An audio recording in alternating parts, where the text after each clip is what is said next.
હતી. ધારાસભ્ય તરીકે ચૂંટાયા પછી પહેલી વખત હું આ મીટિંગમાં હાજર રહ્યો છું.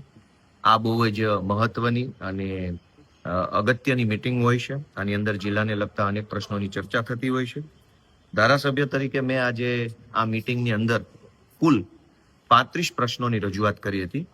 તે પૈકી કેટલાક પ્રશ્નોની ચર્ચા નથી કરી અને કેટલાક પ્રશ્નોની ચર્ચા કરી છે.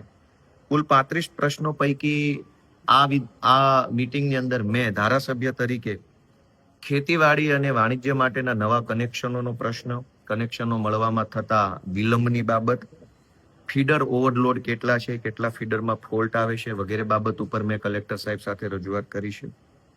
આ સિવાય આ સંકલનની બેઠકની અંદર પશુપાલન કરતા માલધારી સમાજને ગામતળ કે સીમતળની અંદર વાડા ફાળવવા બાબતે સરકારમાં શું જોગવાઈ છે, કેટલી અરજીઓ મળી છે અને એની ઉપર શું કાર્યવાહી થઈ, એ પ્રશ્ન પણ મેં લેખિતમાં કલેક્ટર સાહેબને પૂછ્યો હતો. જોકે સરકારી વહીવટી તંત્ર તરફથી જવાબ મળ્યો છે કે માલધારી સમાજને વાડા ફાળવવા બાબતે કોઈ હાલમાં સરકારમાં જોગવાઈ નથી. આ સિવાય જંગલમાં ઢોર ચરાવવા માટે મસવારી પહોંચ ધરાવતા જે માલધારીઓ હોય એને જંગલમાં ઢોર ચરાવવા જતા રોકવામાં આવે છે કે કેમ, નવી મસવારી પહોંચ લેવા માટે શું શું વ્યવસ્થા છે, અથવા તો કઈ કઈ જગ્યાએ અત્યારે ઢોર ચરાવવા માટેનું છૂટ આપવામાં આવેલી છે. તો ડીસીએફ પશ્ચિમ અને ડીસીએફ પૂર્વ બંને તરફથી અલગ અલગ પ્રકારના જવાબો મળ્યા છે.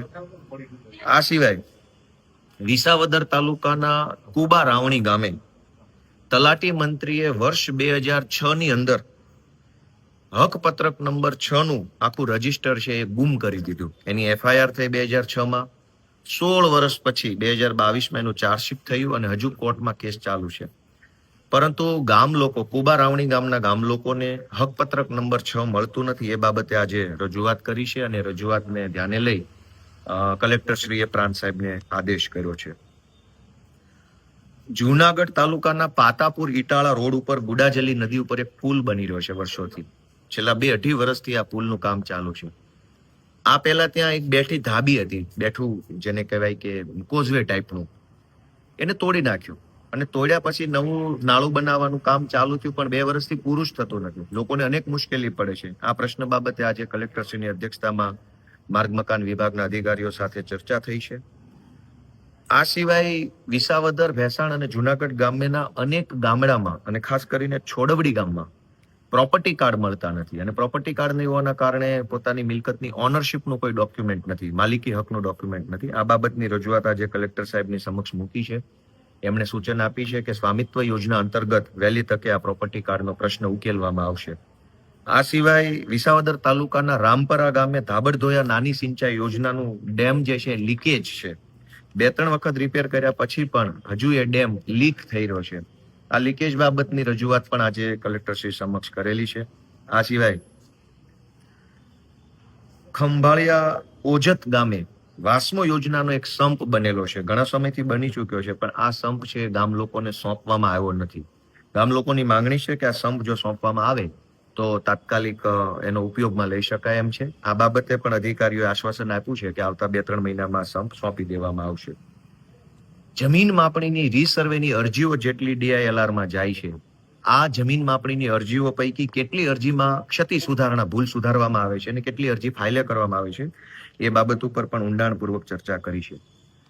વિસાવદર તાલુકાના સૌથી મહત્વના 2 મોટા પ્રશ્નો, જેમાં ફુલજર કાનાવડલા સિંચાઈ યોજના, આ યોજના લગભગ 2017 આસપાસથી આની તાંત્રિક એટલે કે ટેકનિકલ મંજૂરી મળી ગઈ હોવા છતાંય આજ દિવસ સુધી એનું જમીન સંપાદનની પ્રક્રિયા આગળ વધતી નથી. જે બાબતને લઈને આજે અધિકારીશ્રી સાથે ચર્ચા કરી છે, અધિકારીને ધ્યાન દોર્યું છે અને વહેલામાં વહેલી તકે આ કાનાવડલા ડેમનું જમીન સંપાદન થાય એ માટેની આખી મારી પાસે આ કાનાવડલા ફુલજર ડેમની ફાઇલ છે અને ઉમરાળા સિંચાઈ યોજના, આ મારા હાથમાં જે આ ફાઇલ છે એ ફુલજર ડેમ, કાનાવડલા અને ઉમરાળા સિંચાઈ યોજના બંનેના જમીન સંપાદનમાં જ્યાં કાંઈ પણ અટવાયું છે એને લઈને આજે ઊંડાણપૂર્વક અમે અધિકારી સાથે ચર્ચા કરી છે.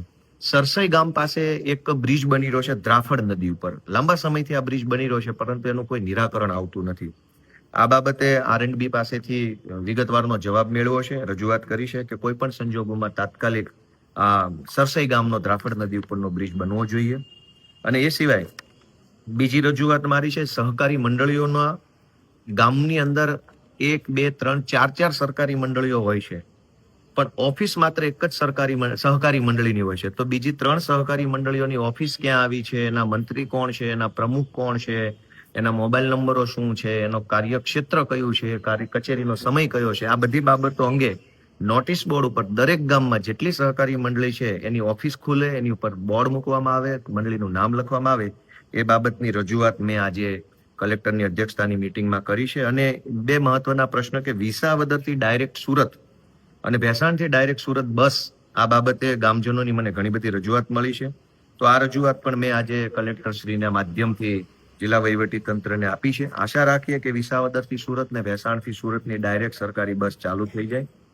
આ સિવાય એક ગંભીર પ્રશ્ન એ પણ છે કે વિસાવદર, ભેસાણ અને જુનાગઢ ગ્રામ્યના લગભગ 100 જેટલા ગામડામાં સ્મશાન જે હોય છે, સ્મશાન, એની ફરતે દિવાલ નથી, અથવા તો ખાટલી નથી અગ્નિદાહ દેવાની, અથવા તો ખાટલી ઉપર છત નથી, અથવા તો અડધી દિવાલ તૂટેલી છે.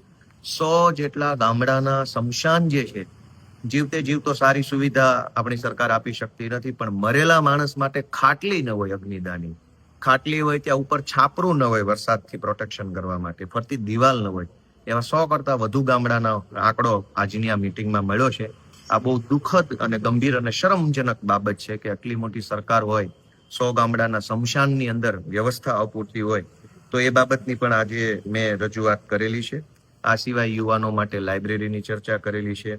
આ સિવાય આંબેડકર ભવન માટેની વાત પણ કલેક્ટર કચેરીમાં મૂકી. અનુસૂચિત જાતિ સમાજને કોમ્યુનિટી હોલ એટલે કે આંબેડકર ભવન બાંધવા માટે જમીન ફાળવણી બાબત અથવા એનું બાંધકામ કરવા બાબતે શું વ્યવસ્થા છે એની ચર્ચા પણ આ મિટિંગમાં થઈ છે. અને 100 વારના પ્લોટ ગરીબોને જે મળે છે એ બાબતને લઈને પણ આજની મિટિંગમાં મેં ચર્ચા કરેલી છે. તો કુલ મળીને જુનાગઢ ગ્રામ્ય, વિસાવદર અને ભેસાણ આ 3 તાલુકાની અંદર આમ જનતાને લાગુ પડતા હોય એવા 35 કરતા પણ વધુ પ્રશ્નો બાબતે આજે કલેક્ટરની અધ્યક્ષતામાં યોજાયેલી જિલ્લા સંકલન સહ ફરિયાદ સમિતિની બેઠકમાં અમે પ્રશ્નો મૂક્યા છે. આ બધા પ્રશ્નોનું નોટિંગ થશે, સરકારમાં જશે અને આશા રાખીએ કે જુનાગઢ જિલ્લા વહીવટી તંત્ર દ્વારા જે પડતર પ્રશ્નો છે એનું વહેલી તકે નિરાકરણ લાવવામાં આવે. Thank you.